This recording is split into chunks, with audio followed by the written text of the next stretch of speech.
નમસ્કાર મિત્રો, અત્યાર સુધી આપણે બિંદુવત વિદ્યુત ભારનું તંત્ર આપેલું હોય તો એ તંત્રની વિદ્યુત સ્થિતિ ઉર્જા કઈ રીતે ગણી શકાય તેની ચર્ચા કરી. સાથે સાથે વિદ્યુત ભાર કોઈ પદાર્થ ઉપર સતત રીતે પથરાયેલો હોય અને એવા સંજોગોમાં આપણે એ તંત્રની સ્થિતિ ઉર્જા શોધવી હોય તો એ કઈ રીતે શોધી શકાય એની પણ વાત કરી. અને એ ઉપરાંત આપણે ઉર્જા સંરક્ષણ અને વેગમાન સંરક્ષણ પર આધારિત દાખલાઓ હોય, પ્રશ્નો હોય એને કઈ રીતે સોલ્વ કરી શકાય એની પણ ચર્ચા કરી છે. એ જ ચર્ચામાં થોડા આપણે આજે આગળ વધીએ તો આપણી પાસે દાખલો છે, ઉદાહરણનો દાખલા નંબર 2.4 બરાબર. અને એમાં બે પાર્ટ છે, એ અને બી. આપણે પાર્ટ એ જોઈએ કે આપેલી ગોઠવણ પ્રાપ્ત કરવા માટે જરૂરી કાર્ય શોધો. અહીંયા તમે આકૃતિમાં જોઈ શકો છો એબીસીડી ચોરસ આપેલો છે, દરેક બાજુની લંબાઈ ડી જેટલી છે અને ચારેય શિરોબિંદુ પર વિદ્યુત ભારો મૂક્યા છે પ્લસ ક્યુ માઇનસ ક્યુ, પ્લસ ક્યુ માઇનસ ક્યુ. આ ગોઠવણ બનાવવા માટે, આ ગોઠવણ પ્રાપ્ત કરવા માટે જરૂરી કાર્ય શોધો. તો મિત્રો આપણે આ જરૂરી કાર્ય કઈ રીતે શોધી શકીએ? તો આપણને ખબર છે કે આ બધા જ વિદ્યુત ભારોને પહેલા અનંત અંતરે મોકલી દેવાના, પછી અનંત અંતરેથી 1 બાય 1 એક વિદ્યુત ભારને લાવવાનો અને આખા તંત્રની રચના કરવા માટે સંરક્ષિત બળ વિરુદ્ધ કરવું પડતું કાર્ય અથવા બાહ્ય બળ વડે કરવું પડતું કાર્ય શોધી લો એટલે એ તંત્રની સ્થિતિ ઉર્જા આપણને મળી જાય. અહીંયા આપણને કાર્ય કીધું છે તો એ કાર્ય અથવા સ્થિતિ ઉર્જા બંને વસ્તુ સરખી જ છે. તો આવી જઈએ બોર્ડ ઉપર.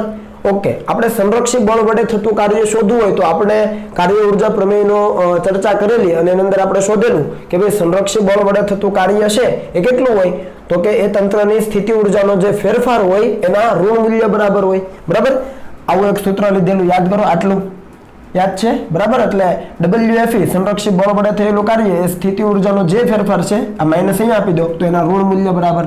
સ્થિતિ ઉર્જાનો ફેરફાર એટલે અંતિમ સ્થિતિ ઉર્જા માઇનસ પ્રારંભિક સ્થિતિ ઉર્જા.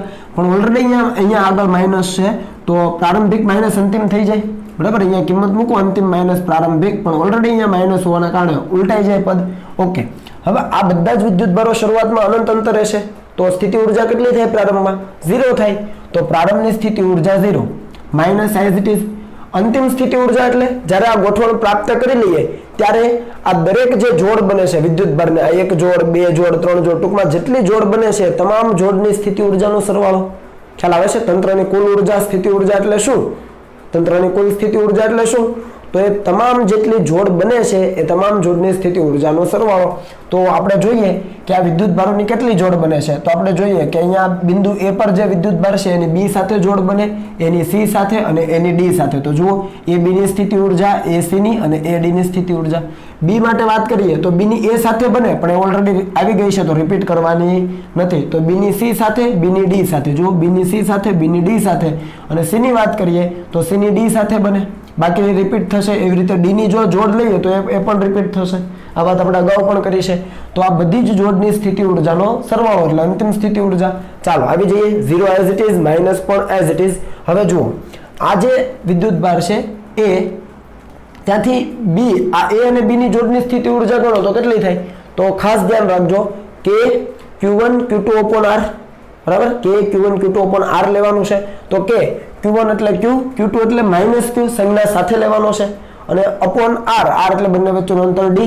તો માઇનસ કે Q1 Q2 upon R લઈ શકાય. પણ અહીંયા એક પ્લસ Q છે, એક માઇનસ Q એટલે માઇનસ કે Q સ્ક્વેર upon R. તો એક માટે કે Q સ્ક્વેર upon R એટલે કે D બરાબર, અંતર D છે તો માઇનસ કે Q સ્ક્વેર upon D. આવી એક જોડ. એવી જુઓ આ પણ એક એવી જ જોડ છે, આ પ્લસ માઇનસ, આ plus minus, plus minus, plus minus. 4 જોડ એક સરખી બને છે જેમના વચ્ચેનું અંતર D છે. જુઓ ખ્યાલ આવે છે? પ્લસ માઇનસ ની જોડ, plus minus, plus minus, plus minus અને એવી કેટલી જોડ? 4 જોડ. તો ટોટલ લખી શકાય 4 ટાઈમ માઇનસ કે Q square by D. Clear થઈ ગયું? ઓકે, 4 જોડ આવી ગઈ બરાબર. હવે હજુ 2 જોડ બાકી રહી તો કઈ? ક્રોસ વાળી જોડ બાકી રહી. તો ક્રોસ વાળી જોડ જુઓ, આ જોડ જુઓ. ચાલો તો શું આવશે? કે Q1 Q2 એટલે કે Q સ્ક્વેર, બંને પ્લસ છે, અપોન બંને વચ્ચેનું અંતર. આ અંતર કેટલું હોય? તો આ D છે, આ D છે તો આ અંતર કેટલું હોય? √2D. તો KQ સ્ક્વેર બાય √2D. એવી જ રીતે આના માટે જુઓ તો કે minus Q into minus Q plus Q એટલે પ્લસ KQ સ્ક્વેર છેદમાં બંને વચ્ચેનું અંતર ફરીથી √2D. તો √2D હોય એવી બે જોડ, એક આ જોડ અને આ બીજી જોડ. તો 2 time KQ square by √2D થાય. 4 જોડા અને 2 જોડા 6 જોડ થઈ ગઈ. જુઓ 1 2 3 4 5 6. સમજ પડી? ઓકે, તો આ માઇનસ ને અંદર આપણે આપીએ અને kq²/d બંનેમાં કોમન બહાર કાઢી લઈએ તો આ માઇનસ અંદર જાય એટલે +4 અને 2/√2 એટલે ઉપર √2 પણ કેવા માઇનસ આવી ગયો જવાબ. આ કોના વડે થયેલું કાર્ય? સંરક્ષી બળ વડે થયેલું કાર્ય. સિમ્પલ. આપણને પૂછ્યું છે કે આ રચના પ્રાપ્ત કરવા માટે જરૂરી કાર્ય શોધો, એનો મતલબ કે બાહ્ય બળ વડે કાર્ય શોધવાનું છે. બરાબર. બીજું કે આ બધા જ વિદ્યુત ભારોને અનંત અંતરેથી લાવીએ તો અનંત અંતરે છે એ વેગ કેટલો હોય? 0 હોય. અને આ રચના પ્રાપ્ત થઈ જાય ત્યારે આ બધા વિદ્યુત ભારોનો વેગ કેટલો થઈ જાય? 0. એટલે પ્રારંભમાં પણ વેગ 0, અંતમાં પણ 0. તો ગતિ ઉર્જાનો ફેરફાર 0. અને કાર્ય ઉર્જા પ્રમેય મુજબ જો આપણે વિચારવા જઈએ તો ગતિ ઉર્જાનો ફેરફાર 0 એટલે ગતિ કેવી કહેવાય? પ્રવેગ રહિત કહેવાય. આ વાત આપણે કરી છે. બરાબર. તો પ્રવેગ રહિત ગતિ જો આપણે કહેતા હોઈએ તો બાહ્ય બળ વડે થયેલું કાર્ય ઇઝ ઇક્વલ ટુ સંરક્ષી બળની વિરુદ્ધમાં થયેલું કાર્ય ઇઝ ઇક્વલ ટુ સ્થિતિ ઉર્જાનો ફેરફાર. તો આપણને તો આ જરૂરી કાર્ય એટલે કે બાહ્ય બળ વડે થયેલું કાર્ય જોઈએ છે કેટલું હોય? તો કે સંરક્ષી બળ વડે થયેલા કાર્ય જેટલું અને એનાથી વિરુદ્ધ દિશામાંનું. તો આ જે પણ કઈ WFE મળે છે ને માઇનસ લગાવી દઈએ તો બંને બાજુ માઇનસ લગાવીએ તો જરૂરી કાર્ય મળી જાય. બાહ્ય બળ વડે કરવું પડતું કાર્ય તો માઇનસ લગાવો તો અહીંયા પણ માઇનસ લાગે તો જુઓ -kq²/d 4 - √2. જસ્ટ માઇનસ લગાવો એટલે બાહ્ય બળ વડે થયેલું કાર્ય મળે અને સંરક્ષી બળ વડે થયેલું કાર્ય પ્લસ છે. બંને સમાન મૂલ્યના હોય, પરસ્પર વિરુદ્ધ દિશામાં હોય. વાત કરી છે આપણે આ કોન્સેપ્ટની શરૂઆત કરી સ્થિતિ ઉર્જા ગણવાની ત્યારે. બરાબર. તો આ પહેલો પોર્શન ક્લિયર છે, ઈઝી છે. ઓકે. પાર્ટ બી માં જઈએ. ફરીથી આકૃતિ આપી છે. આપણને કીધું છે કે આપેલ ગોઠવણના કેન્દ્ર પર Q0 વિદ્યુતભાર ગોઠવવા જરૂરી કાર્ય મેળવો. કઈ ગોઠવણ? તો કે આટલી ગોઠવણ.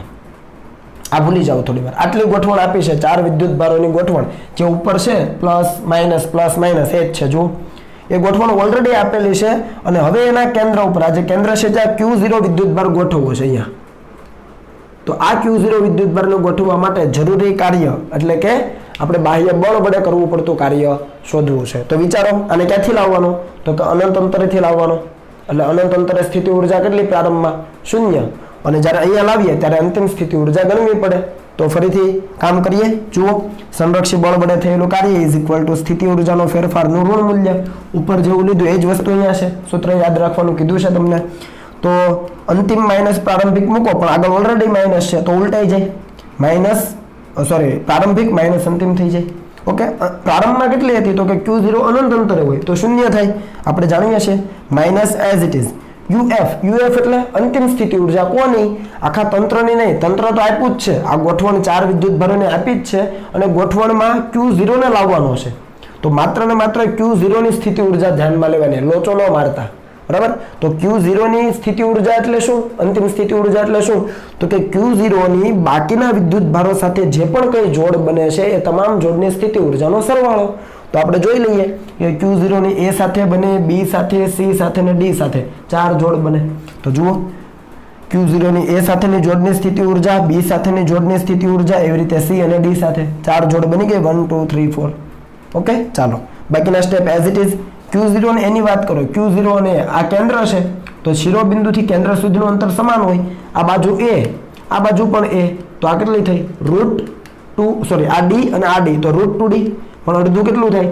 D/√2. આ પણ D/√2, D/√2, D/√2. તો બધા શિરોબિંદુથી અંતર તો સરખું જ હોય. તો જોઈ લો. પણ વિદ્યુતભારો ધ્યાન રાખજો પોઝિટિવ નેગેટિવ છે. તો આ વિદ્યુતભારોને આની વાત કરો, આ બંનેની વાત કરો તો Q0 upon D/√2. એવી રીતે આ બંનેની વાત કરો Q0 upon D/√2. તો બંને સરખું જ થયું. આ જોડ A અને Q0 અને C અને Q0 સરખું જ આવે છે. તો 2 ટાઈમ Q0Q upon D/√2. એવી જ રીતે હવે આની વાત કરો તો શું આવે? Q0 - Q અને છેદમાં D/√2. એવી રીતે આના માટે શું થાય? Q0 - Q છેદમાં D/√2. તો એ માઇનસ આગળ આવે તો એ માઇનસ આગળ અને બંને જોડ સરખી થાય તો -2 time Q0Q divided by D/√2. સમજ આવે છે? બે જોડ આ અને બે જોડ આ 4 થઈ ગઈ. આ A અને Q0, C અને Q0 એના માટે સરખું થાય સૂત્ર. અને B અને Q0, D અને Q0 એના માટે સરખું થાય. વિદ્યુત ભારોની સંજ્ઞા અલગ અલગ છે એટલા માટે. તો બંને પદ જો બાદબાકી કરો તો બધું સરખું જ છે, 0 થઈ જાય. તો સંરક્ષી બળ વડે થયેલું કાર્ય કેટલું છે? 0 છે. બરાબર છે. તો ફરીથી આ Q0 વિદ્યુતભાર અનંત અંતરે હતો ત્યારે એનો વેગ કેટલો? 0. અને આ ગોઠવણમાં કેન્દ્ર ઉપર લાવીને મૂકી દઈએ ત્યારે વેગ કેટલો? 0. તો પ્રારંભમાં અને અંતમાં વેગ શૂન્ય છે તો ગતિ ઉર્જાનો ફેરફાર શૂન્ય, અને ગતિ ઉર્જાનો ફેરફાર શૂન્ય તો ગતિ કેવી કહેવાય? પ્રવેગ રહિત કહેવાય. તો પ્રવેગ રહિત ગતિ માટે હવે આપણને કીધું છે આ Q0 વિદ્યુતભારને અહીંયા કેન્દ્ર પર ગોઠવવા માટે જરૂરી કાર્ય એટલે શું? તો કે બાહ્ય બળ વડે કરવું પડતું કાર્ય. તો કે બાહ્ય બળ વડે કરવું પડતું કાર્ય W એક્સટર્નલ કેટલું હોય? તો કે સંરક્ષી બળ વડે જેટલું કાર્ય થયું છે એનાથી વિરુદ્ધ દિશામાંનું હોય. ઓકે, અને એ કેટલું હોય? તો કે સ્થિતિ ઉર્જાના ફેરફાર જેટલું. પણ સંરક્ષી બળ વડે થયેલું કાર્ય કેટલું મળ્યું? 0. તો બાહ્ય બળ વડે કરવું પડતું કાર્ય પણ કેટલું થાય? 0 થાય. એનો મતલબ શું? તો કે આ Q0 વિદ્યુતભારને આપેલી ગોઠવણ છે એના કેન્દ્ર ઉપર અનંત અંતરેથી લાવવા માટે કરવું પડતું કાર્ય શૂન્ય છે, અથવા બીજા શબ્દોમાં એવું કહેવાય કે Q0 ને લાવવા માટે કોઈ પણ પ્રકારનું કાર્ય જરૂરી નથી, અથવા કોઈ પણ પ્રકારનું કાર્ય કરવું પડતું નથી. Simple, easy. તો આ દાખલો અહીંયા કમ્પ્લીટ થયો. માત્ર ને માત્ર સ્થિતિ ઉર્જાનો કન્સેપ્ટ છે. આ સૂત્ર તમને યાદ રહેવું જોઈએ આટલું. બરાબર છે? એ આપણે આગળ તારવેલું છે, તો એના આધારે તમે સોલ્વ કરી શકો. આગળ આવી જઈએ. પછી એક દાખલો છે કે Q0 વિદ્યુતભારને A બિંદુથી B બિંદુ સુધી લઈ જવા માટે જરૂરી કાર્ય મેળવો. હવે જોજો, બધા શિરોબિંદુ પર એક સમાન વિદ્યુતભારો છે. ચોરસની દરેક બાજુની લંબાઈ 2a છે. આ A પ્લસ A 2a જ છે. બરાબર છે? અને Q0 વિદ્યુતભાર અહીંયા એના કેન્દ્ર ઉપર છે A બિંદુ પાસે. તો Q0 વિદ્યુતભારને A થી B સુધી અને અહીંયાથી અહીંયા લઈ જવાનો છે આ માર્ગે. ક્લિયર? તો એના માટે જરૂરી કાર્ય ગણવાનું છે. હવે જોજો, વિદ્યુતભારને અનંત અંતરેથી નથી લાવવાનો. સમજ પડી? હવે ઓલરેડી અહીંયા A ઉપર છે, ત્યાંથી B ઉપર લઈ જવાનો છે. ક્લિયર? તો ફરીથી આપણે કાર્ય ઉર્જા પ્રમેય વાપરી શકીએ અને એના આધારે આ સૂત્ર લખી શકીએ કે સંરક્ષી બળ વડે થયેલું કાર્ય ઇઝ ઇક્વલ ટુ સ્થિતિ ઉર્જાના ફેરફારનું ઋણ મૂલ્ય. અને લખી શકીએ પ્રારંભિક સ્થિતિ ઉર્જા માઇનસ અંતિમ સ્થિતિ ઉર્જા માઇનસ હોવાના કારણે. બરાબર? ચાલો, તો WFE એઝ ઇટ ઇઝ પ્રારંભમાં ક્યાં છે? તો કે A બિંદુ પાસે. A બિંદુ પાસે જ્યારે છે ત્યારે પ્રારંભમાં સ્થિતિ ઉર્જાનો મતલબ શું? તો કે પ્રારંભમાં A બિંદુ પાસે છે ત્યારે બાકીના વિદ્યુતભારો સાથે જે પણ કંઈ જોડ બને છે એ તમામ જોડની સ્થિતિ ઉર્જાનો સરવાળો. ફરીથી, પ્રારંભમાં A બિંદુ પાસે છે ત્યારે બાકીના વિદ્યુતભારો સાથે જે પણ કંઈ જોડ બને છે એ તમામ જોડની સ્થિતિ ઉર્જાનો સરવાળો. જુઓ, Q0 છે તો અહીંયાથી આ અંતર સરખું, આ પણ સરખું, આ પણ સરખું, આ પણ સરખું, કેમ કે શિરોબિંદુથી કેન્દ્ર સુધીનું અંતર સરખું થાય. અને બધા વિદ્યુતભારો એક સમાન છે તો 4 જોડ એક સમાન બનશે. તો માત્ર અંતર શોધવું પડે. જુઓ, કે Q0 બંને વચ્ચેનું અંતર કેટલું? ખાસ જોજો, આ 2a, આ 2a. તો આ વિકર્ણ અથવા આપણે કહીએ કે કર્ણ કેટલો બને? તો આપણને ખબર છે વર્ગમૂળમાં 2a નો સ્ક્વેર વત્તા 2a નો સ્ક્વેર 8a નો સ્ક્વેર થઈ ગયો. અને એનું વર્ગમૂળ કાઢો 2√2a થાય. આ લંબાઈ કેટલી થશે કર્ણની? 2√2a. અને એનું અડધું લેવાનું તો √2a થઈ જાય. 2√2a આખી લંબાઈ છે, એને ભાગ્યા 2 કરો તો √2a થઈ જાય. આટલી અહીંયાથી અહીંયા સુધીનું, અહીંયાથી અહીંયા સુધીનું √2a. તો જુઓ, 4 જોડ બની Q0 ડિવાઇડેડ બાય એમની વચ્ચેનું અંતર √2a. બીજા માટે પણ એવું, ત્રીજા માટે પણ એવું, ચોથા માટે, એટલે 4 ટાઈમ થઈ જશે પ્રારંભમાં જ્યારે A બિંદુ પાસે છે Q0 ત્યારે. માઇનસ અંતમાં ક્યાં લઈ જવાનો છે? તો એને અંતમાં A થી પકડીને B બિંદુ પાસે મૂકી દેવાનો છે, અહીંયા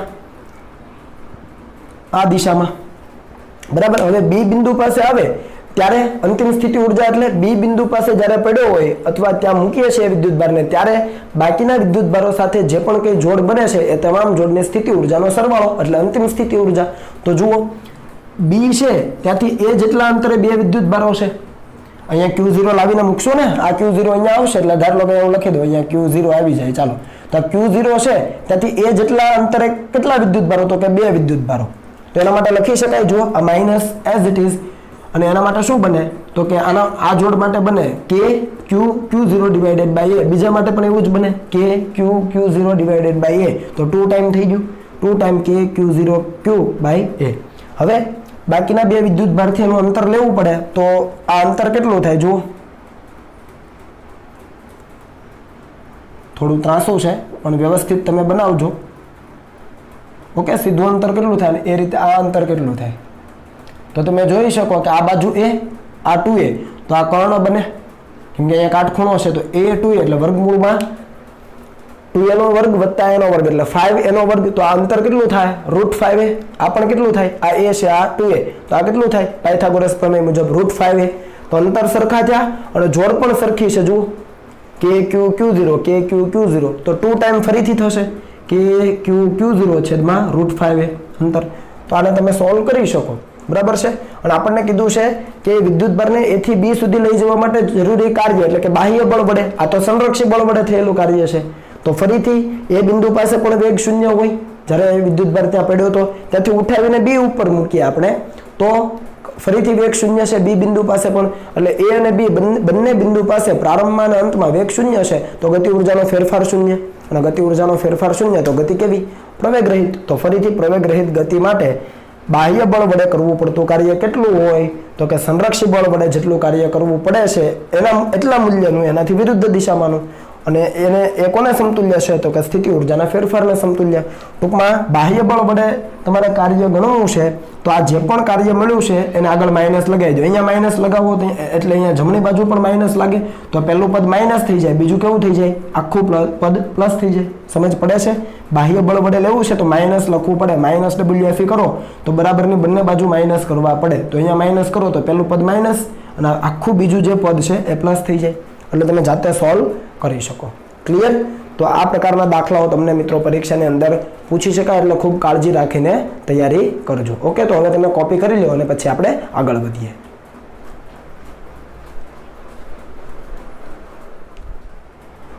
ચાલો મિત્રો આગળ વધીએ।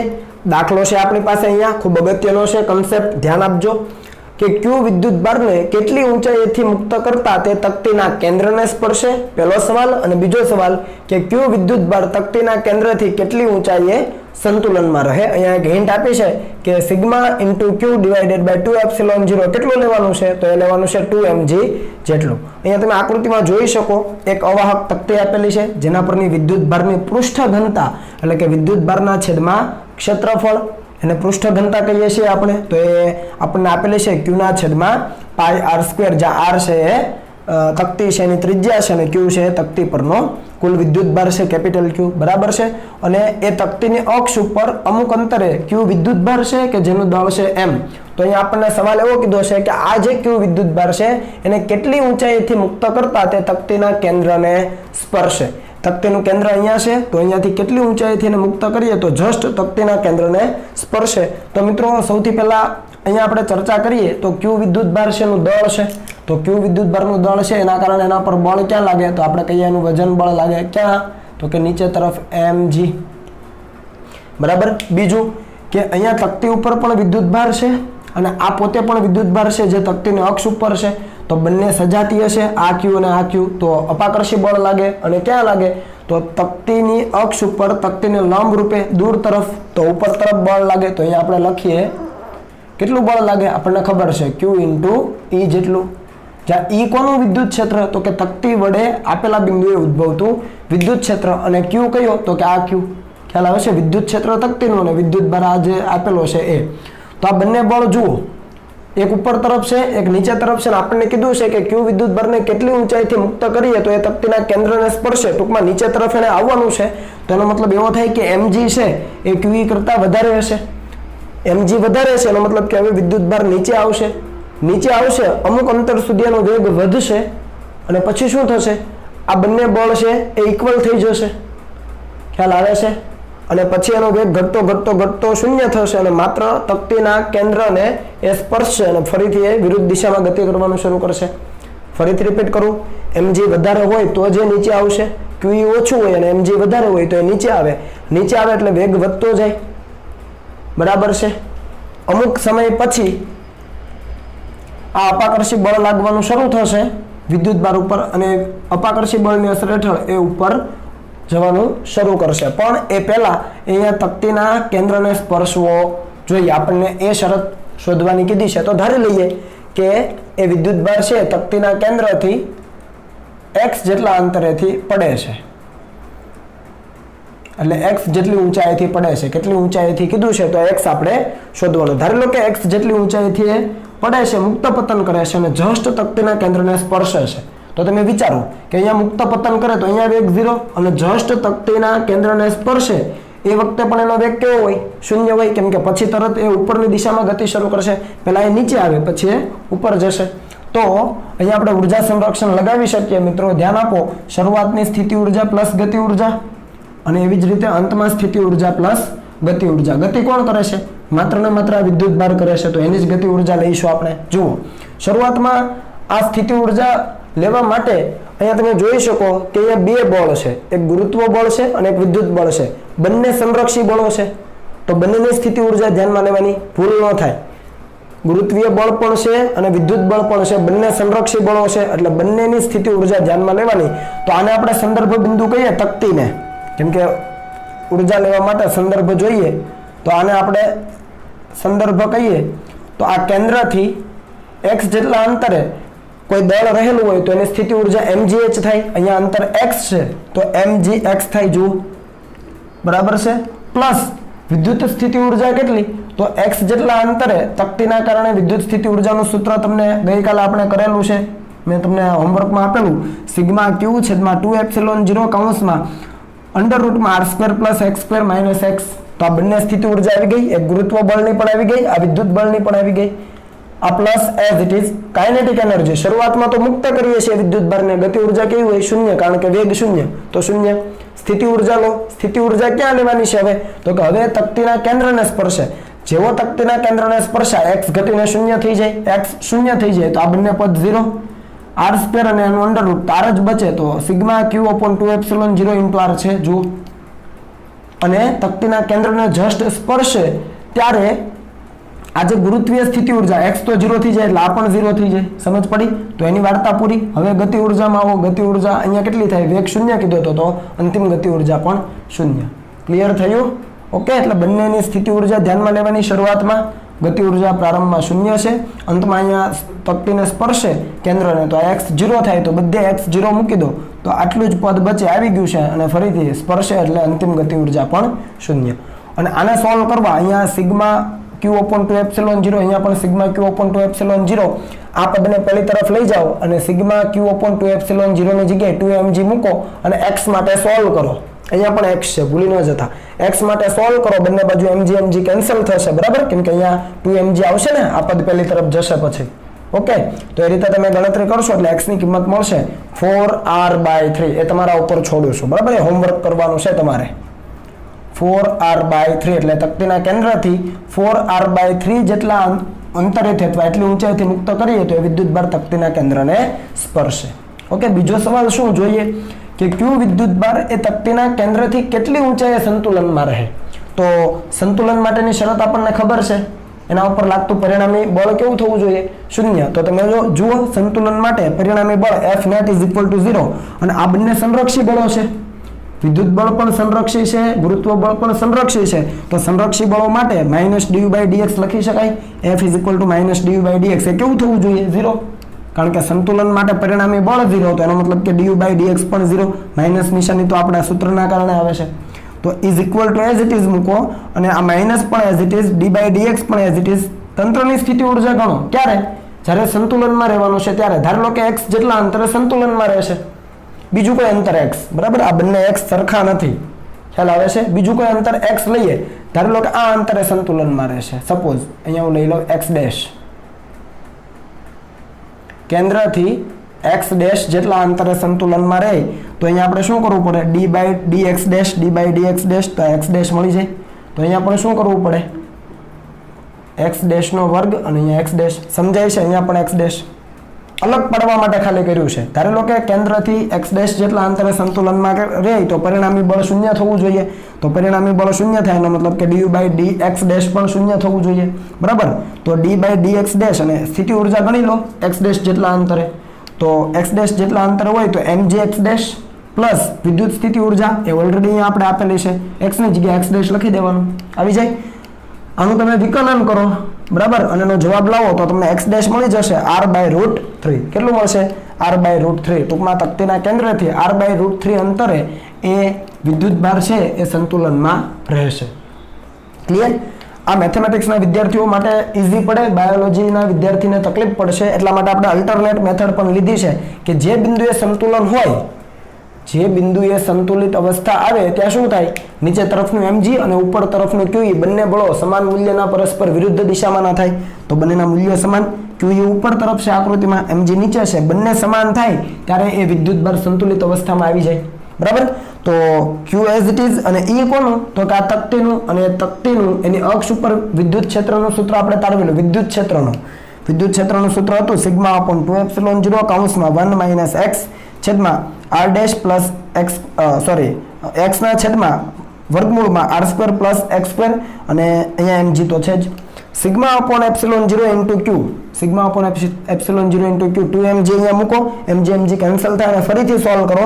અહીંયા હું તમને એક્સ ડેશ લખી દઉં કેમ કે આપણે એક્સ ડેશ માટે સોલ્વ કરીએ છીએ તો એક્સ ડેશનો સ્ક્વેર તો અહીંયા તમને એક્સ ડેશ ફરીથી મળશે r/√3. આ જવાબ અને આ જવાબ બંને સરખા જ છે. જુઓ ખ્યાલ આવે છે એટલે કોઈ પણ રીતે તમે ગણી શકો. પરિણામી બળ શૂન્ય લ્યો એટલે કે સ્થિતિ ઉર્જાનું વિકલન શૂન્ય લ્યો પ્રથમ વિકલન અથવા બંને બળને સરખાવીને પણ તમે એ સંતુલિત અવસ્થા છે એ અંતર છે એ શોધી શકો.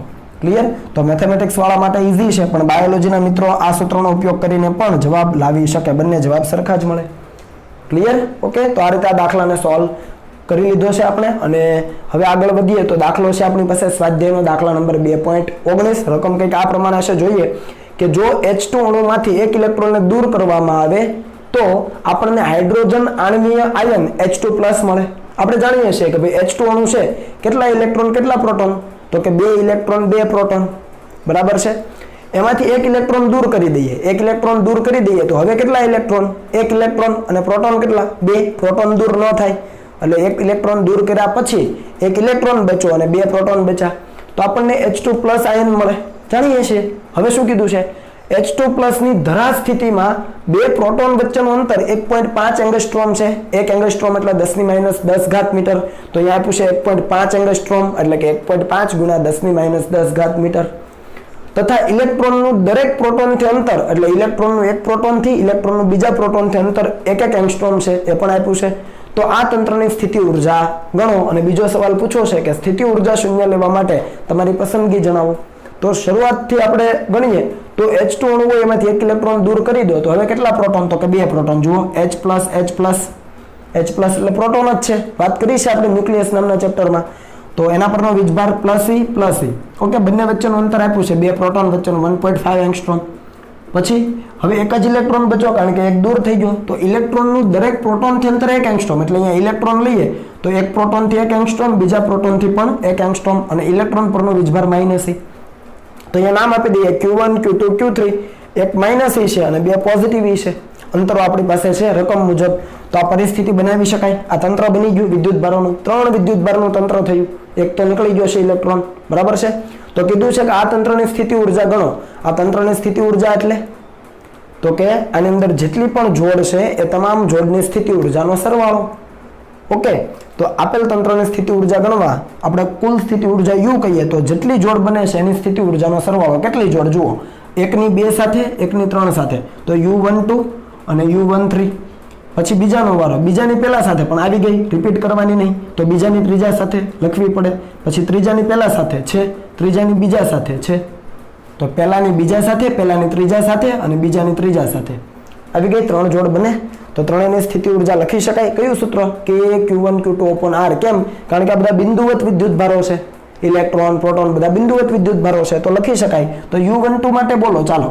K Q1 એટલે -E Q2 એટલે E સંજ્ઞા સાથે લેવાનો વિદ્યુત ભાર છેદમાં બંને વચ્ચેનું અંતર 1 એંગસ્ટ્રોમ તો 1 એંગસ્ટ્રોમ પ્લસ 13 માટે વિચારો સેમ એવું જ આવે. ક્લિયર? કેમ કે પ્રોટોન ઇલેક્ટ્રોનની જોડી જ છે.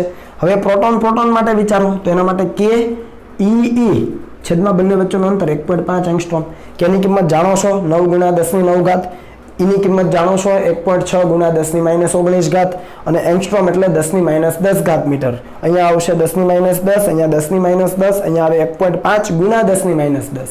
બરાબર, બધી જ કિંમતો મૂકો સંજ્ઞા રાખવાની છે સાથે અને ગણતરી કરશો તો અંતિમ જવાબ મળશે -30.72 × 10⁻19 જૂલ. જે જવાબ મેળવો એ જૂલમાં મેળવો. એને જો ઇલેક્ટ્રોન વોલ્ટમાં ફેરવવો હોય તો શાના વડે ભાગવું પડે? તો આપણે ઓલરેડી જાણીએ છીએ 1.6 × 10⁻19 વડે ભાગાકાર કરી દો તો જૂલમાંથી ઇલેક્ટ્રોન વોલ્ટમાં મળે. એ જવાબ મળશે U = -19.2 ઇલેક્ટ્રોન વોલ્ટ. બરાબર, એટલે જૂલમાં પણ મેળવો અને ઇલેક્ટ્રોન વોલ્ટમાં પણ મેળવો. અહીંયા તમે જુઓ આ સ્થિતિ ઉર્જા આપણને કેવી મળે છે? ઋણ મળે છે. ઓકે, તો આ આપણને જવાબ મળી ગયો તંત્રની સ્થિતિ ઉર્જાનું. બીજું આપણને પૂછ્યું છે કે સ્થિતિ ઉર્જા શૂન્ય લેવા માટે તમારી પસંદગી જણાવો. હવે આપણે K Q1 Q2/R ત્રણેયમાં એક સૂત્ર વાપર્યું છે તો એ સૂત્ર ક્યારે વાપરી શકીએ? જ્યારે આ વિદ્યુત ભારોને ક્યાંથી લઈને આવતા હોઈએ આપણે? અનંત અંતરેથી. અને અનંત અંતરે સ્થિતિ ઉર્જા કેવી હોય? શૂન્ય હોય. તો એ જ પૂછ્યું છે કે સ્થિતિ ઉર્જા શૂન્ય લેવા માટે તમારી પસંદગી જણાવો. તમે ક્યાં સ્થિતિ ઉર્જા શૂન્ય લીધી છે? તો અહીં અનંત અંતરે સ્થિતિ ઉર્જા શૂન્ય ગણેલી છે. ખ્યાલ આવે છે? તો જ આ સૂત્ર સીધું આપણે વાપરી શકીએ, નહીતર તો પ્રારંભની સ્થિતિ ઉર્જા પણ ગણવી પડે. ખ્યાલ આવે છે? પણ આપણે પ્રારંભિક બિંદુ અનંત અંતરે લઈએ છીએ અને અનંત અંતરે સ્થિતિ ઉર્જા શૂન્ય હોય, તો બંનેના જવાબ આપણને મળી જાય. ઈઝી છે દાખલો, બરાબર. 2 માર્ક્સની અંદર પૂછી શકાય. તો ખૂબ વ્યવસ્થિત રીતે આને તૈયાર કરજો મિત્રો, અને હવે તમે કોપી કરી લો, પછી આપણે આગળ વધીએ.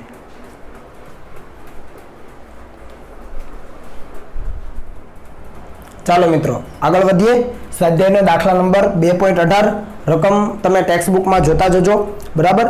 આપણને આપેલું છે કે હાઇડ્રોજન પરમાણુમાં ઇલેક્ટ્રોન અને પ્રોટોન 0.53 એંગસ્ટ્રોમ અંતરે એકબીજા સાથે બંધિત અવસ્થામાં છે. આ વસ્તુ આપણે જાણીએ છીએ, બરાબર છે. હાઇડ્રોજન પરમાણુ છે તો એની અંદર એક ઇલેક્ટ્રોન છે અને એક પ્રોટોન છે. પ્રોટોન છે એ કેન્દ્રમાં છે, જેને આપણે ન્યુક્લિયસ કહીએ, અને એની ફરતે વર્તુળાકાર માર્ગે ઇલેક્ટ્રોન છે એ ભ્રમણ કરી રહ્યો છે.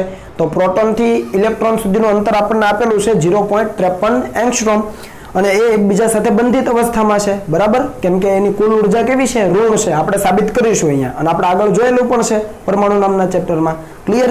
તો 3 ટાસ્ક આપ્યા છે, 1 બાય 1 જોતા જઈએ.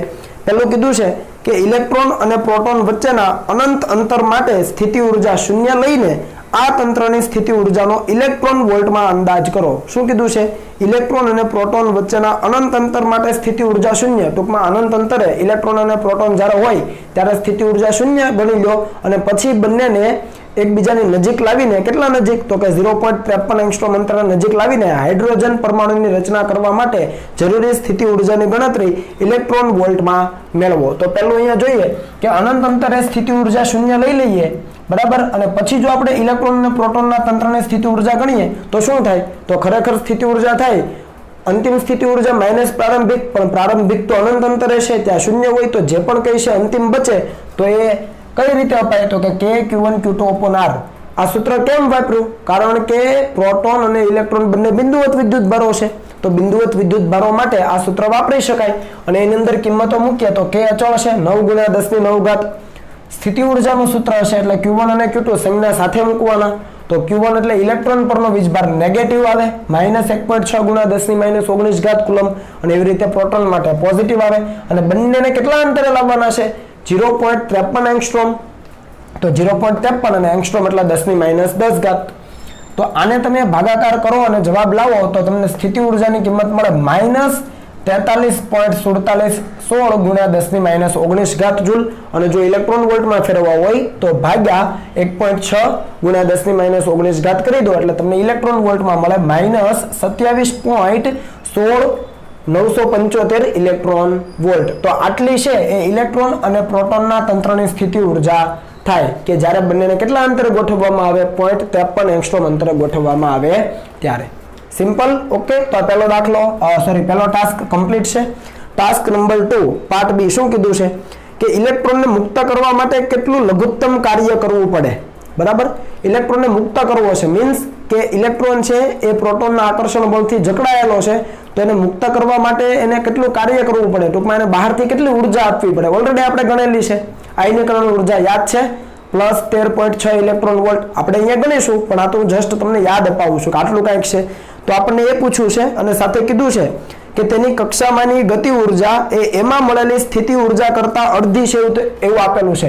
એની જે ગતિ ઉર્જા છે, કક્ષામાંની ગતિ ઉર્જા એ એમાં મળેલી, આ પાર્ટ 1 માં મળતી જે સ્થિતિ ઉર્જા છે એના કરતા અડધી છે. તો જુઓ તંત્રની સ્થિતિ ઉર્જા કેટલી ઓલરેડી લખેલી છે ઇલેક્ટ્રોન વોલ્ટમાં, અને ગતિ ઉર્જા એ સ્થિતિ ઉર્જા કરતા અડધી છે. આપણને ખબર છે મૂલ્યમાં અડધી છે, પણ ગતિ ઉર્જા કોઈ દિવસ નેગેટિવ હોય નહીં, એ તો પોઝિટિવ જ હોય. તો -u/2 લેવું પડે. -u/2 લ્યો એટલે અહીંયા માઇનસ લખો તો અહીંયા માઇનસ પ્લસ, તો આને ભાગ્યા 2 કરો એટલે તમને પ્લસમાં જવાબ મળે. જો તમે ખાલી u/2 લેશો તો શું થશે? તો આ છે નેગેટિવ આવશે. તો પછી તમારે માનાંકમાં u/2 કરવું પડશે. માનાંકમાં u એટલે કે સ્થિતિ ઉર્જાનું મૂલ્ય /2. ખ્યાલ આવે છે? તો સ્થિતિ ઉર્જા કરતા અડધી છે ગતિ ઉર્જા, એવું આપણને રકમમાં આપ્યું છે. તો આપણે લખી શકીએ આને ભાગ્યા 2 કરી દો, પણ ગતિ ઉર્જા પોઝિટિવ જ હોય તો પોઝિટિવ 13.584875 ઇલેક્ટ્રોન વોલ્ટ. તો આ બંને આપણને મળી ગયું. રકમમાં કીધું છે મુજબ આપણને કીધું છે ઇલેક્ટ્રોનને મુક્ત કરવા માટે કેટલું લઘુત્તમ કાર્ય કરવું પડે. ઇલેક્ટ્રોનને મુક્ત કરવો છે તો સૌથી પહેલા એની ઉર્જા ગણવી પડે. ઉર્જા એટલે કઈ? તો કે કુલ ઉર્જા. તો આપણે હાઇડ્રોજન પરમાણુ જ કહી શકાય, કેમ કે ઇલેક્ટ્રોન પ્રોટોન હાઇડ્રોજન પરમાણુની રચના કરે. તો હાઇડ્રોજન પરમાણુની કુલ ઉર્જા આપણે ગણી શકીએ ગતિ ઉર્જા પ્લસ સ્થિતિ ઉર્જા બંને અહીંયા મેળવેલી છે. બંનેનો સરવાળો કરી દો તો આ નેગેટિવ છે, આ પોઝિટિવ છે, આનું મૂલ્ય વધારે છે એટલે કુલ ઉર્જા નેગેટિવ આવશે -13.584875 ઇલેક્ટ્રોન વોલ્ટ. તો તમે જોઈ શકો કે કુલ ઉર્જા કેવી છે? ઋણ છે. અને કુલ ઉર્જા ઋણ હોય ત્યારે આપણે શું કહેતા હતા? એ ઋણ ઉર્જા એ ઇલેક્ટ્રોનની બંધિત અવસ્થા દર્શાવે છે. અને જેટલી ઋણ ઉર્જા છે એટલી જો એને ધન કરીને આપી દો તો ઇલેક્ટ્રોન હંમેશને માટે છૂટો પડી જાય. અને આપણને પૂછ્યું મિનિમમ કેટલી? તો મિનિમમ આ જેટલી ઋણ છે એટલી જ ધન આપી દો. એના કરતા વધારે આપો તો ચાલે, પણ જેટલી ઋણ છે એટલી તમે ધન આપી દો તો ચાલી જાય. તો એને મિનિમમ કહી શકાય. તો અહીંયા લખ્યું છે જો કે ઇલેક્ટ્રોનની કુલ ઉર્જા ઋણ છે, જે દર્શાવે છે કે ઇલેક્ટ્રોન એ પ્રોટોન સાથે કુલંબના આકર્ષણ બળથી બંધિત અવસ્થામાં છે. અને ઉપરોક્ત ઉર્જા જે જવાબ મળ્યો એ ઇલેક્ટ્રોનની બંધન ઉર્જા દર્શાવે છે એવું પણ કહી શકાય. સિમ્પલ. તો ઇલેક્ટ્રોનને બંધન ઉર્જા એટલે કે આ જે કુલ ઉર્જા છે આપણે મેળવી છે એના જેટલી ઉર્જા ગતિ ઉર્જાના સ્વરૂપમાં એટલે કે પોઝિટિવ કરીને જો આપવામાં આવે તો તે અનંત અંતરે ચાલ્યો જાય. ટૂંકમાં એ પ્રોટોનના આકર્ષણ બળથી મુક્ત થઈ જાય. તો આપણે ડાયરેક્ટ પણ લખી શકીએ કે જેટલી નેગેટિવ છે એટલી તમે પોઝિટિવ કરી દો. જુઓ આ જેટલી નેગેટિવ એટલે આ પોઝિટિવ છે. પોઈન્ટ પછી 4 આંકડા લો તો ચાલે, અહીંયા પાછળના આંકડા મેં નથી લીધા, પણ જેટલી નેગેટિવ એટલી પોઝિટિવ લઈ લો. ઇલેક્ટ્રોન વોલ્ટમાં છે. બરાબર. જો ગણતરી કરવી હોય તો મેં તમને દર્શાવી છે, બાકી તમે ડાયરેક્ટ લખી શકો પરીક્ષામાં કે જેટલી ઋણ છે આ લખવાનું, પછી એટલી ધન કરીને ડાયરેક્ટ આ લખી શકો તમે. બરાબર. પણ તમને દર્શાવ્યું છે તમારી સમજ માટે કે ભાઈ ડબલ્યુ નેટ કુલ કાર્ય કોના કોના વડે હોય? તો આપણને ખ્યાલ છે કે બાહ્ય બળ વડે હોય પ્લસ સંરક્ષી બળ વડે હોય. તો બંનેનો સરવાળો બાહ્ય બળ વડે કાર્ય ડબલ્યુ એક્સટર્નલ પ્લસ સંરક્ષી બળ વડે ડબલ્યુ એફઈ, અને આ એફઈ એટલે કુલંબ બળ ઇઝ ઇક્વલ ટુ ડેલ્ટા કે. કાર્ય ઉર્જા પ્રમેય મુજબ કુલ કાર્ય ઇઝ ઇક્વલ ટુ ડેલ્ટા કે. W external as it is. આ ડબલ્યુ એફઈ આપણે જાણીએ છીએ. ડબલ્યુ એફઈ કેટલું હોય? કુલંબ બળ વડે થયેલું કાર્ય કેટલું હોય? અથવા સંરક્ષી બળ વડે થયેલું કાર્ય કેટલું હોય? સ્થિતિ ઉર્જાના ફેરફારના ઋણ મૂલ્ય બરાબર. તો જુઓ સ્થિતિ ઉર્જાના ફેરફારનું ઋણ મૂલ્ય W external as it is, W F એટલે માઇનસ ડેલ્ટા યુ અને ડેલ્ટા કે એઝ ઇટ ઇઝ. તો મૂકી દો કિંમત W external as it is, minus ના માઇનસ, આ ફેરફાર એટલે અંતિમ માઇનસ પ્રારંભિક, અહીંયા પણ અંતિમ માઇનસ પ્રારંભિક મૂકી દો. ઇલેક્ટ્રોનને ક્યાં મોકલવાનો છે? રકમમાં કીધું છે કે ઇલેક્ટ્રોનને મુક્ત કરવો, ટૂંકમાં એને અનંત અંતરે પાછો મોકલી દેવાનો. જ્યાંથી લાવ્યા હતા ત્યાં પાછો મોકલી દેવાનો. તો અનંત અંતરે મોકલીએ તો યુ ફાઇનલ કેટલી થઈ જાય? 0. અનંત અંતરે સ્થિતિ ઉર્જા 0. અનંત અંતરે વેગ પણ કેટલો થઈ જાય? 0, કેમ કે અનંત અંતરે આપણે એને જસ્ટ મોકલી જ દેવાની વાત છે. ત્યાંનો વેગ 0 થઈ જવો જોઈએ. તો વેગ 0 તો અંતિમ ગતિ ઉર્જા પણ 0. એટલે તમે જો ગણવા જાઓ અથવા જોવા જાઓ તો આ 0 થાય, પછી આ ફાઇનલ કાઇનેટિક એનર્જી પણ કેવી થાય? 0 થાય. આ બંને આપણી પાસે છે. પ્રારંભિક સ્થિતિ ઉર્જા છે જુઓ અહીંયા રહી -27.16 લખી છે જુઓ ઇલેક્ટ્રોન વોલ્ટમાં, અને પ્રારંભિક ગતિ ઉર્જા પણ છે તમે જોઈ શકો અહીંયા આ રહી. બરાબર. એ બંને કિંમતો તમે આની અંદર મૂકી દો અને ડબલ્યુ એક્સટર્નલ શોધી લો. તો ડબલ્યુ એક્સટર્નલ અને આ માઇનસ માઇનસ પ્લસ એટલે કે ડબલ્યુ એક્સટર્નલ પ્લસ યુઆઈ, પણ યુઆઈ ની કિંમત કેટલી? ઓલરેડી માઇનસ, તો એના માઇનસ આવ્યા. ફરીથી આ માઇનસ માઇનસ પ્લસ યુઆઈ છે પણ એની કિંમત માઇનસ છે, તો એ માઇનસ અને કિંમત મૂકી. આ તો 0 છે, માઇનસ કે આઈ ની કિંમત મૂકવાની. ઇનિશિયલ ની કિંમત છે ને અહીંયા આ માઇનસ છે તો નિયમના છે, અને પછી કિંમત મૂકી દો પ્રારંભિક ગતિ ઉર્જાની કિંમત મૂકી દો અને આ માઇનસ ને પેલી તરફ લઈ જાઓ, સરવાળો કરો, જે પણ બાદબાકી કરવી એ કરો અને અંતિમ જવાબ લઈ આવો 13.5848 ઇલેક્ટ્રોન વોલ્ટ. આટલી ઉર્જા આપો ઇલેક્ટ્રોનને ગતિ ઉર્જાના સ્વરૂપમાં એટલે મુક્ત થઈ જાય પ્રોટોનના આકર્ષણ બળમાંથી અને ક્યાં જતો રહે? અનંત અંતરે જતો રહે, અથવા હાઇડ્રોજન પરમાણુમાંથી હંમેશને માટે છૂટો પડી જાય. સિમ્પલ ગણતરીઓ ઇઝી છે. બરાબર. જો સ્ટેપ સમજાય એવા જ છે, પણ જો તમને યાદ રહે તો વધારે સારું. નહીતર તમે આટલું લખાણ કર્યા પછી સીધા લખી શકો કે જેટલી બંધન ઉર્જા છે, જેટલી ઋણ ઉર્જા છે એટલી પોઝિટિવ કરીને આપી દો. આના કરતાં વધારે આપો તો ચાલે, પણ મિનિમમ આટલી તો જોઈએ જ. આપણને મિનિમમ જ પૂછેલું છે. અને પાર્ટ સી ત્રીજામાં પૂછ્યું છે કે બંને વચ્ચેના 1.06 એંગસ્ટ્રોમ અંતર માટે સ્થિતિ ઉર્જાને 0 લેવામાં આવે તો એ અને બી માટેના જવાબ એટલે આ 1 અને 2 માટેના જવાબો શું હશે? પેલા આપણે સ્થિતિ ઉર્જા 0 ક્યાં લીધી? આ પેલા બીજામાં તો કે અનંત અંતરે. બરાબર, પણ હવે આપણને એવું કહેશે કે બંને વચ્ચેનું 1.06 એંગસ્ટ્રોમ અંતર હોય, એ અંતર માટે જો સ્થિતિ ઉર્જાને શૂન્ય લઈએ તો આ જવાબો શું હશે, આ સ્થિતિ ઉર્જા કેટલી હશે, પછી આ કુલ ઉર્જા કેટલી હશે, તમામ ટૂંકમાં આપણે શોધવાનું છે. તો જોઈએ કે 1.06 એંગસ્ટ્રોમ અંતરે સ્થિતિ ઉર્જા આપણે શૂન્ય ગણીએ તો સ્થિતિ ઉર્જાનો ફેરફાર લેવો પડે, કેમ કે પ્રારંભમાં સ્થિતિ ઉર્જા કેવી લેવાની થાય, શૂન્ય લેવાની કીધી છે આપણને, ખ્યાલ આવે છે. અહીંયા તમને સ્થિતિ ઉર્જા પ્રારંભમાં શૂન્ય લેવાની કીધી છે, તો UF - UI લખી શકાય, ઇઝ ઇક્વલ ટુ UF એટલે KQ1 Q2 અપોન અંતિમ અંતર માઇનસ KQ1 Q2 અપોન પ્રારંભિક અંતર. આ RI હોય ત્યારે આ કેટલું કીધું છે, શૂન્ય કીધું છે. આ RI એટલે 1.06 એંગસ્ટ્રોમ, આટલું અંતર હોય બંને વચ્ચેનું, ઇલેક્ટ્રોન પ્રોટોન વચ્ચેનું, ત્યારે પ્રારંભિક સ્થિતિ ઉર્જા શૂન્ય કીધી છે. એટલે આને શૂન્ય નહીં કરતા, અહીંયા અંતર મૂકવાનું છે, આ શૂન્ય નહીં થાય, પણ આ સ્થિતિ ઉર્જા કેવી થશે, UI શૂન્ય થશે, જે પ્રમાણે કીધું છે એ પ્રમાણે 1.06 એંગસ્ટ્રોમ અંતરે સ્થિતિ ઉર્જા શૂન્ય, RI 1.06 એંગસ્ટ્રોમ, ત્યારે પ્રારંભિક સ્થિતિ ઉર્જા શૂન્ય. બરાબર, તો UF બચે અને અહીંયાથી KQ1 Q2 કોમન કાઢી લો તો 1/RF - 1/RI. તો KQ1 Q2 જાણો છો, RF એટલે અંતિમ કેટલા અંતરે લાવવાના, તો કે 0.53 એંગસ્ટ્રોમ અંતરે. બરાબર છે, હાઇડ્રોજન પરમાણુની રચના કરવાની, તો મૂકી દીધું. પ્રારંભમાં કેટલા અંતરે, 1.06. હવે અનંત અંતરેથી નથી લાવતા, હવે 1.06 એંગસ્ટ્રોમ અંતરેથી લાવીએ, તો એ પણ મૂક્યું. બધી જ કિંમતો મૂકો, Q1 Q2 બધું જ મૂકી દો આની અંદર સંજ્ઞા સાથે, એક નેગેટિવ હશે, એક પોઝિટિવ હશે, અને આનો જવાબ મેળવો, એંગસ્ટ્રોમ એટલે 10⁻10, બધો જ જવાબ મેળવો. ફાઇનલ તમને પોટેન્શિયલ એનર્જી મળી જાય, સ્થિતિ ઉર્જા -21.74 ગુણ્યા 10⁻19 જૂલ, અને ઇલેક્ટ્રોન વોલ્ટમાં ફેરવવા તમે 1.6 ગુણ્યા 10⁻19 વડે ભાગાકાર કરી દો તો ઇલેક્ટ્રોન વોલ્ટમાં મળે -13.5848 ઇલેક્ટ્રોન વોલ્ટ. તો પહેલા કિસ્સામાં આપણે જે ગણેલી એ જ અહીંયા બીજા કિસ્સામાં ગણી શક્યા, પણ અહીંયા આપણે અનંત અંતરેથી લાવતા હતા ઇલેક્ટ્રોન અને પ્રોટોનને, ટૂંકમાં અનંત અંતરે સ્થિતિ ઉર્જા શૂન્ય હતી. અહીંયા ક્યાં છે, 1.06 એંગસ્ટ્રોમ અંતરે. એટલે પહેલો પાર્ટ પૂરો કર્યો, સ્થિતિ ઉર્જા ગણી. આપણે સેકન્ડ બીજાનો જવાબ પણ શું હશે એવું કીધું છે, ટૂંકમાં કુલ ઉર્જા કેટલી હશે, કેટલું કાર્ય કરવું પડશે ઇલેક્ટ્રોનને અનંત અંતરે મોકલવા માટે, એ પણ શોધવું છે. તો અહીંયા સ્થિતિ ઉર્જા ગણી છે, આપણે ટોટલ કુલ ઉર્જા ગણવી પડે, તો ગતિ ઉર્જા જોઈ છે, તો હવે ગતિ ઉર્જા આપણે ગણવી પડે આપણી રીતે. તો આપણને ખબર છે કે ઇલેક્ટ્રોન ન્યુક્લિયસની આસપાસ જ્યારે ભ્રમણ કરે છે, કોના કારણે કરે છે, અથવા એ ભ્રમણ કરે છે તો એના માટે જે જરૂરી કેન્દ્રગામી બળ છે કોણ પૂરું પાડે, તો કે કુલમ્બ બળ. પ્રોટોન અને ઇલેક્ટ્રોન વચ્ચે લાગતું કુલમ્બ બળ જે આકર્ષી પ્રકારનું હોય. તો આપણે લખીએ કેન્દ્રગામી બળ mv²/r, વેલ્નોન ઇક્વેશન છે, અને કુલમ્બ બળ KQ1 Q2/r². બંને બાજુથી એક r કેન્સલ કરો, બંને બાજુથી એક r કેન્સલ કરો, તો r કેન્સલ કરો એટલે અહીંયાથી એક r અને r જાય. તમારે ગતિ ઉર્જા જોઈએ છે, mv² તૈયાર છે, હાફ વડે ગુણી દઈએ તો k = ½ mv², k એટલે ગતિ ઉર્જા મળી ગઈ, હાફ ગુણું તો અહીંયા પણ હાફ ગુણાય, તો KQ1 Q2 અને હાફ એટલે 2 છેદમાં છે ને r, તો 2r. બરાબર, તો k ની કિંમત થાય, સોરી અહીંયા આપણે કાઇનેટિક એનર્જી ke કરી દઈએ, અહીંયા હું k ડેશ કરી દઉં, ચાલો k ડેશ એટલે તમને સમજ આવે, કેમ કે બંને k છે ને. બરાબર, અથવા કેપિટલ k કરી દેજો. તો આ k ડેશ એટલે કાઇનેટિક એનર્જી, તો k ની કિંમત કેટલી, 9 × 10⁹ Q1 Q2. હવે તો ગતિ ઉર્જા છે, પોઝિટિવમાં જ મૂકવાના, ગતિ ઉર્જા ધન જ હોય, તો 1.6 × 10⁻19 બીજા માટે પણ એટલી, તો સ્ક્વેર છેદમાં 2, અને r એટલે ઇલેક્ટ્રોન પ્રોટોનને કેટલા અંતરે લાવવાના છે, તો કે 0.53 એંગસ્ટ્રોમ. તો એ મૂકી દીધું.